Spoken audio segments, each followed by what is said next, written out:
ayat 24. A'udzubillahi minasyaitonirrajim.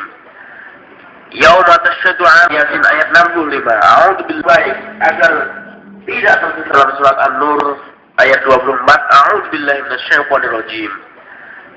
Yauma tasyhadu 'alaihim alsinatuhum wa aydihim wa arjuluhum bima kanu ya'malun. Pada hari itu yang menjadi saksi atas perbuatan mereka ialah lidah, tangan dan kaki mereka sendiri. Allah juga berfirman dalam surat Yasin ayat 65. A'udzubillahi minasyaitonirrajim. Al-yawma nakhtimu 'ala afwahihim wa tukallimuna aydihim wa tashhadu arjuluhum bima kanu yaksibun. Pada hari ini kami tutup mulut mereka dan berbicara tangannya dan menjadi saksi kakinya tentang usaha yang telah dikerjakannya. Berangkat dari firman Allah di atas, hendaknya kita jaga seluruh anggota badan kita yang 7 macam. Karena yang 7 macam itu dapat dimisalkan sebagai mereka yang mempunyai 7 pintu. Disediakan bagi manusia sesuai dengan dosa-dosa yang telah dikerjakan oleh ke-7 macam anggota badan manusia. Ke-7 pintu neraka itu disediakan bagi mereka yang berdosa pada Allah disebabkan oleh perbuatan-perbuatan anggota badan yang ke-7 macam pula.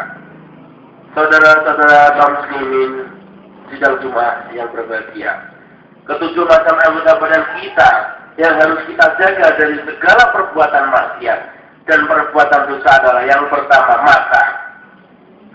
Mata itu adalah anugerah Allah yang harus kita gunakan untuk melihat sesuatu yang baik agar tidak tersesat di jalan. Oleh karena itu, jaga mata kita untuk dipakai melihat atas 4 yang tercela, yaitu melihat perempuan lain yang bukan muhrimnya dengan penuh syahwat, melihat sesuatu benda yang menggairahkan nafsu birahi, melihat kepada sesama umat Islam dengan penuh kebencian dan kesombongan, dan melihat kepada kaum muslimin dengan pandangan mengejek dan menghinakan.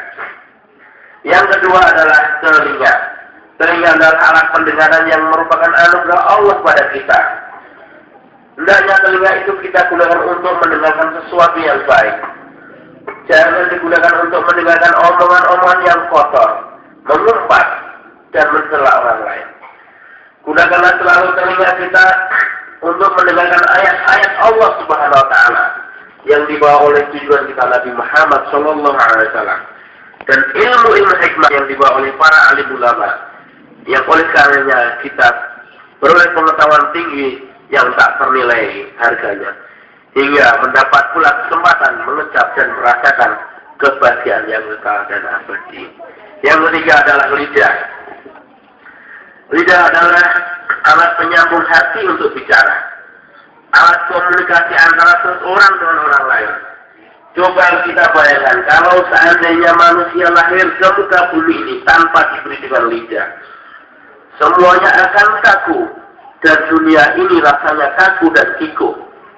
Oleh karena itu, kewajiban kita terhadap lidah ini ialah hendaknya kita gunakan segenap waktunya untuk berzikir dan membaca kitabnya, mengajak sesama umat manusia untuk taat dan berbuat kebajikan.